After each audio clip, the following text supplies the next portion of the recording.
Estimados amigos, sean bienvenidos a este nuevo episodio del Lenguaje del Alma. En esta ocasión vamos a tratar sobre esta hermosísima obra titulada El Dios de los Cristianos, escrita por el Papa Benedicto XVI, también conocido como Joseph Ratzinger. Este libro lo adquirí hace mucho tiempo, en realidad mucho tiempo. Lo adquirí en una compra-y-venta y pues debo decirles que cuando lo leí me encantó. Simplemente me encantó. No solo por lo profundas que son sus meditaciones, muy al estilo de Ratzinger, sino también porque son reflexiones cortas, son reflexiones prácticas. El tamaño del libro de igual forma permite a uno llevarlo en cualquier momento del día, donde se quiera que esté, y así poder retomarlo. Es una obra interesante, debo decir, porque sintetiza algunas de las principales verdades de nuestra fe católica. La sintetiza de una forma magistral. Es acá donde podemos nutrirnos de una perspectiva teológica que es robusta, sofisticada y muy en contacto con el misterio divino. Así que bueno, como podemos verlo acá, este librito es una edición del año 2005 de Ediciones Sígueme, tiene 117 páginas y como ya veremos su contenido nos va a llevar a comprender mejor lo esencial de nuestra fe y nuestra espiritualidad. Ahora bien, para comenzar voy a referirme brevemente a su autor, Joseph Ratzinger, pero bueno, vale aclarar que por lo grande de su legado, abarcarlo todo desbordaría el contenido de este episodio. Voy a sintetizarles entonces brevemente algunos detalles de su vida. El gran teólogo alemán nació el 16 de abril de 1927 en Baviera, en Alemania, en el seno de una familia católica muy devota. Él fue el más joven de tres hijos. Y bueno, Ratzinger vino al mundo también en una época complicada porque coincidió con el ascenso del nazismo, con el estallido de la Segunda Guerra Mundial y todo lo que esto implicó. De hecho, él se vio obligado a servir en las juventudes hitlerianas entre 1939 y 1943, si bien vale aclarar, él como su familia fueron profundos y feroces opositores al nazismo. Él mismo desertó del ejército en cuanto pudo en abril de 1945 y bueno, tras el fin de la guerra, él sería ordenado sacerdote en 1951 y ya para el 53 se doctoraría en la Universidad de Múnich. Durante estos años, Ratzinger adquiriría su licencia para enseñar teología en el 57, comenzando a ser profesor en Freising, en Bonn, en Münster y por supuesto en Tübingen. Fue durante la década de los 60 donde se dieron acá dos grandes acontecimientos en la vida de nuestro autor.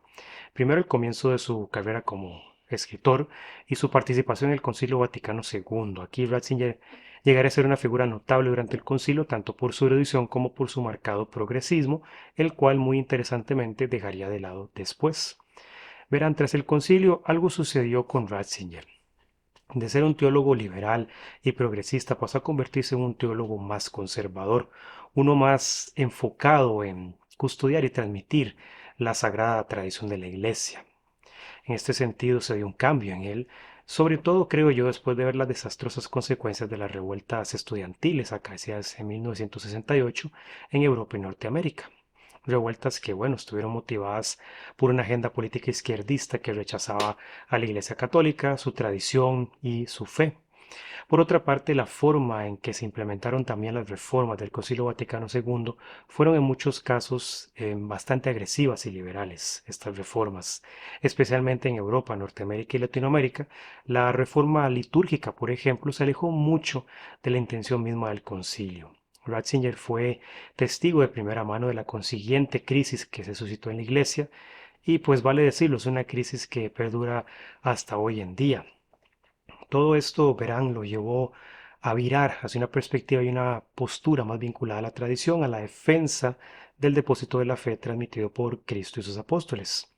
Poco más de una década después de finalizado el concilio, él fue consagrado arzobispo de Múnich en el 77, elevado a cardenal el mismo año y en el 81 el Papa San Juan Pablo II le asignó como prefecto para la Congregación de la Doctrina de la Fe, hoy dicasterio para la Doctrina de la Fe. Ratzinger sería así el más cercano consejero y asesor del Papa polaco hasta la partida de este en el año 2005. Este fue un tiempo durante el cual Ratzinger destacó por la firmeza y la ortodoxia con que condujo a la congregación, y esto no pasó desapercibido, le valió numerosos enfrentamientos con teólogos y movimientos heterodoxos que surgieron al interior de la Iglesia después del Concilio Vaticano II. Tras la partida de San Juan Pablo II, el cardenal alemán llegaría a ser elegido papa el 19 de abril del 2005, renombrándose entonces como Benedicto XVI. Su papado inmediatamente pues tuvo como objetivo muy importante el continuar el legado de orientación de San Juan Pablo II, porque ambos fueron colaboradores muy cercanos. Por ello, el pontificado de Benedicto XVI se caracterizó por la búsqueda de revitalizar el catolicismo en Europa, de recuperar las raíces cristianas de Europa. Pero también se distingue por mantener una postura muy ortodoxa vinculada a la tradición de la Iglesia en distintas cuestiones. Por ejemplo, cuestiones como la organización de la iglesia, la liturgia, el celibato sacerdotal, así como cuestiones de doctrina moral, entre muchas otras. También continuó el diálogo de la Iglesia Católica con otras confesiones cristianas, así como con otras religiones. Entonces su papado fue muy variado a pesar del corto tiempo que duró. También buscó acercar a la Iglesia a los sectores más tradicionales, sobre todo a partir del motu propio Sumorum Pontificum. Muy importante este detalle. Realizó también muchos viajes al interior de Italia, como el exterior, incluyendo países como Brasil, Estados Unidos, Turquía, Alemania, España, Polonia, entre muchos otros. Y bueno, su pontificado también, vale decirlo, tuvo muchos obstáculos, sobre todo por su línea ortodoxa. Es increíble, pero la ortodoxia del Papa fue un problema en la Iglesia, sobre todo entre los sectores católicos más progresistas, más liberales. Esto fue un gran problema, definitivamente. Por otra parte, también el Papa tuvo que enfrentar los desafortunados y condenables escándalos por abusos sexuales en la Iglesia, abusos cometidos por el clero católico a lo largo de varias décadas en varios países del mundo, todo lo cual representó uno de los momentos más difíciles de su pontificado. Le afectó mucho también a nivel personal. De esta forma, el 11 de febrero del 2013, Benedicto XVI renunciaría al papado, algo que no ocurrió en la Iglesia desde 1415, cuando el Papa Gregorio XII también renunció al pontificado. Benedicto XVI pasaría entonces a residir en el monasterio Mater Ecclesiae, siendo renombrado como Papa Emérito, un título que hasta ese momento pues nunca se había visto en la historia de la Iglesia. Su fallecimiento, acaecido el 31 de diciembre del 2022, constituyó el final entonces de la vida de uno de los teólogos más eminentes del siglo XX y en lo que va de este siglo. Así que bueno, este es en resumen la vida de nuestro gran autor. Vamos a pasar al contenido del libro. Es importante que tomen en cuenta que si van a leer este libro, tengan presente que contiene varias reflexiones que Ratzinger elaboró entre el 73 y el 75 del siglo pasado como parte de las celebraciones de Cuaresma y Adviento en la iglesia de San Emmermann, así como también en Friburgo. En la primera parte se nos lleva a explorar, a meditar y a comprender, así como vivir el misterio de Dios uno y trino, algo de por sí desafiante hoy en día. En la segunda parte se nos trata sobre Jesucristo, Dios y hombre verdadero, quien, pues siendo de origen divino, descendió del cielo para nuestra salvación, para nuestra redención y santificación. Finalmente, en la tercera parte se llega al Espíritu Santo, el Paráclito, sobre el que Ratzinger llega a decir que es lo común al Padre y al Hijo. Es el amor entre el Padre y el Hijo, así como también lo que en teología se denomina como las procesiones divinas. De hecho, si lo pensamos, el Espíritu Santo es la persona divina sobre la que más desconocimiento existe entre los católicos, por lo cual este libro les va a resultar muy útil. Ahora bien, llegamos a lo central de esta obra, queridos amigos. ¿Cuál es su propósito? ¿Por qué es importante conocerlo? ¿Por qué es importante acaso leerlo? Estos sermones intentan responder a una pregunta muy importante: ¿cómo predicar a Dios hoy en día? ¿Cómo anunciar a Cristo hoy en día en sociedades tan marcadas por la indiferencia y por la increencia?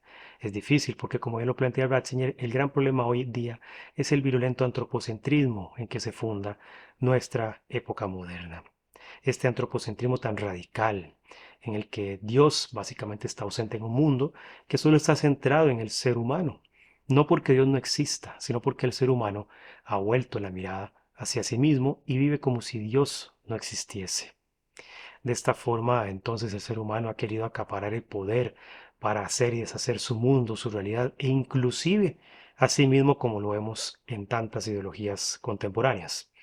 Lo interesante es que esto Ratzinger lo dijo en los años 70, pero su actualidad es tremenda, máxime por los extremismos ideológicos que mencionaba y que pululan por todas partes en nuestras sociedades.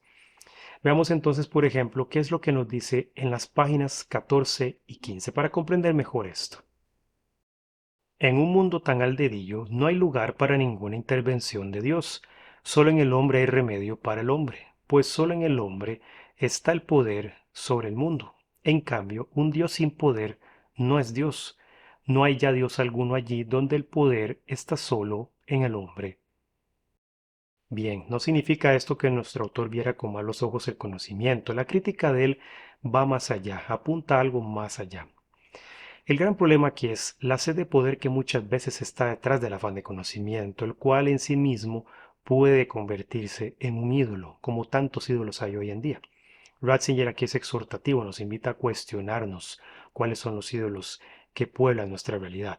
Pensemos, por ejemplo, en el poder, el dinero, el placer, el prestigio, la belleza o el sexo, el placer.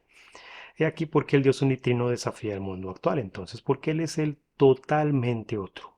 Dios es la mirada pura, es el misterio que desborda, quien nos escruta y conoce más profundamente que nosotros mismos. El Dios que se revela en nuestro Señor Jesucristo es también aquel que destruye los sacrificios humanos hacia esos ídolos. Es aquel que erradica estos sacrificios. Aquí nuestro autor hace un planteamiento que a mí al menos simplemente me fascinó. A partir del adagio patrístico Gloria Dei Homo Vivens, es decir, el hombre viviente es la gloria de Dios, Ratzinger nos muestra algo que conmueve. Nos recuerda cómo nuestro Señor Jesucristo con su muerte en la cruz quebró el poder del mal que se esconde detrás de todo sacrificio idolátrico que este mundo exige de nosotros. Así que para ahondar en esto veamos lo que nos dice sobre la cruz en las páginas 55 y 56.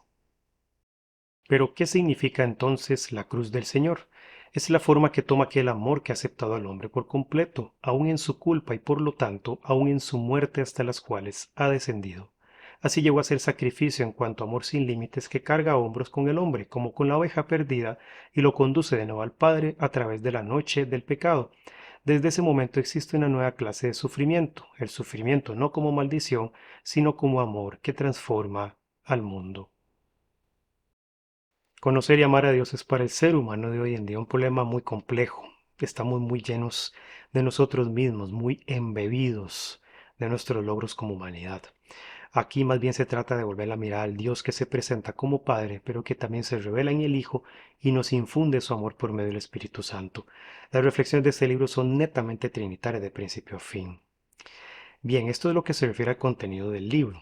Ahora, ponderar el legado de Benedicto XVI es ciertamente un desafío, es algo que va a requerir muchas décadas, pero sin dudarlo puedo adelantarles que tanto su obra como lo mejor de su pontificado seguirán siendo objeto de estudio e inspiración para muchos católicos. Creo que el principal aporte de Benedicto XVI en esta y otras obras que por supuesto estaré reseñando en el futuro proviene de su veta teológica, de su sólida intelectualidad. Esta es sin duda su mejor cualidad. La exquisitez, profundidad y carácter sistemático de sus reflexiones es algo que sigue admirándonos a muchos de nosotros y nos invita a meditar sobre nuestra fe para llevarla a la práctica. Su búsqueda también por custodiar y transmitir la fe de manera íntegra, sofisticada y a la vez comprensible para todas las personas del mundo es algo que es digno de emular.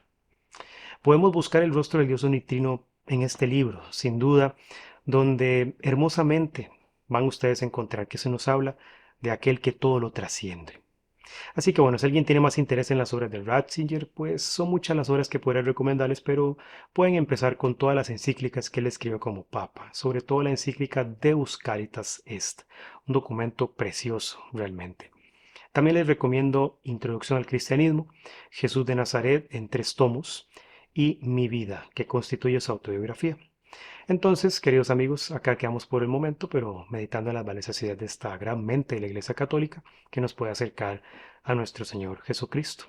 Espero verles en el próximo episodio y mientras tanto seguimos profundizando en la lectura espiritual. Que Dios los bendiga y que estén muy bien.